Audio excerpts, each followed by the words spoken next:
Assalamualaikum warahmatullahi wabarakatuh. Ya, perkenalkan nama saya Muhammad Athoillah. Nomor induk mahasiswa 9311137719. Kali ini saya dari kelompok 6, salah satu anggota dari kelompok 6 akan mempresentasikan mengenai ketentuan umum beracara dalam sengketa ekonomi syariah, yang mana kali ini makalah kelompok 6 dalam makalah saya akan membahas mengenai ketentuan umum beracara dalam sengketa ekonomi syariah.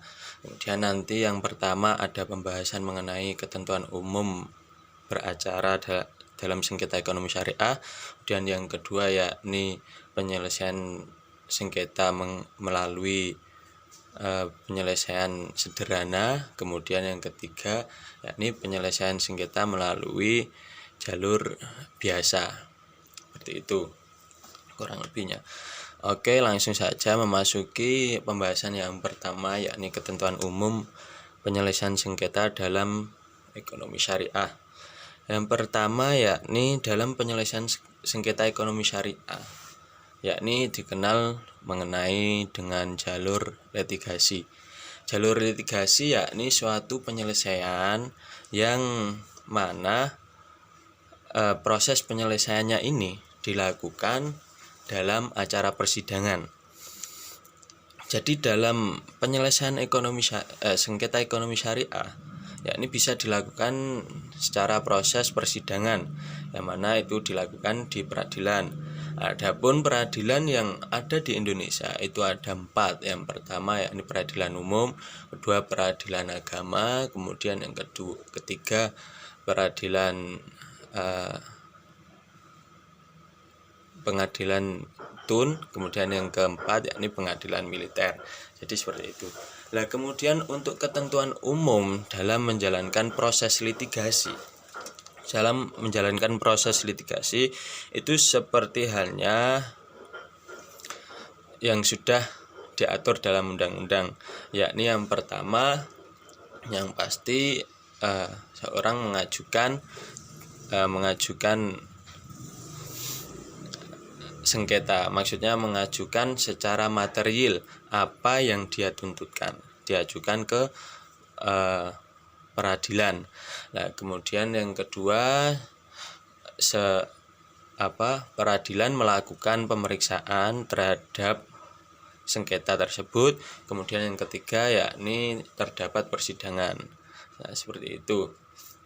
Nah, kemudian dari yang pertama yakni secara pengajuan. Secara pengajuan ini nanti itu harus bisa diajukan secara tulis atau bisa diajukan secara lisan, yang mana ini pengajuannya secara material apa yang seorang sengketakan. Jadi sengketa ini bisa terjadi secara pribadi atau sengketa bisa terjadi secara publik, jadi seperti itu. Kemudian yang kedua yakni pemeriksaan dilakukan oleh persidangan. Kemudian yang ketiga yakni kemudian yang ketiga yakni persidangan. Kemudian di persidangan itu ada 3 tahapan. Yang pertama yakni tahapan pramediasi, yang kedua yakni tahapan proses mediasi, dan ketiga yakni hasil daripada mediasi. Jadi seperti itu sekilas ketentuan dari proses penyelesaian sengketa ekonomi syariah melalui jalur litigasi.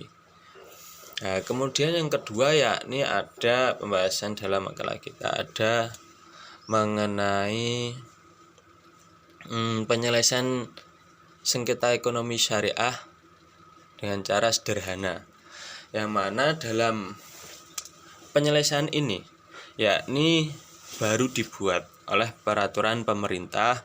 Mengapa dibuat peraturan seperti ini, penyelesaian sengketa secara sederhana, yakni agar menghilangkan anggapan dari masyarakat bahwasanya setiap penyelesaian itu lama jalurnya. Nah, makanya dimunculkan penyelesaian sengketa secara sederhana. Agar apa? agar bisa dilakukan secara cepat, sederhana, dan biayanya ringan. Jadi seperti itu. Nah, itu mengenai penyelesaian sengketa secara sederhana. Kemudian daripada penyelesaian sengketa secara sederhana ini ada pengecualian. Maksudnya ada yang tidak boleh diajukan melalui proses ini. Yang beberapa yang tidak boleh diajukan itu yakni setiap ketentuan yang sudah ada dalam undang-undang itu tidak boleh diajukan melalui prosedur secara sederhana ini. Nah, kemudian yang kedua yang tidak boleh diajukan yakni mengenai persengketaan tanah. Itu tidak boleh diajukan kepada peradilan melalui penyelesaian sederhana. Jadi seperti itu sekilas. Nah, kemudian untuk yang ketiga yakni penyelesaian sengketa melalui jalur biasa.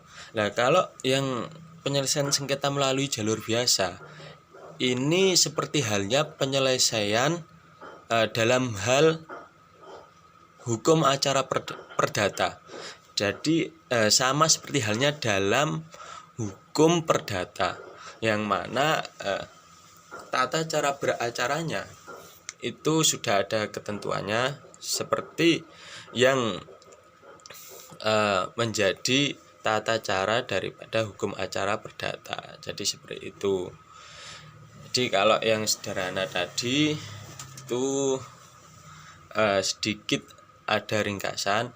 Nah, kemudian kalau yang seperti secara biasa ini ketentuannya sama seperti hukum acara perdata. Jadi seperti itu.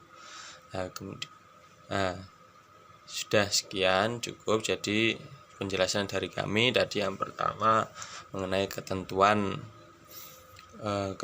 umum beracara dalam sengketa ekonomi syariah. Yang kedua yakni tadi penyelesaian sengketa ekonomi syariah melalui secara sederhana. Kemudian yang ketiga yakni penyelesaian ekonomi syariah melalui jalur biasa. Oke, sekian dari saya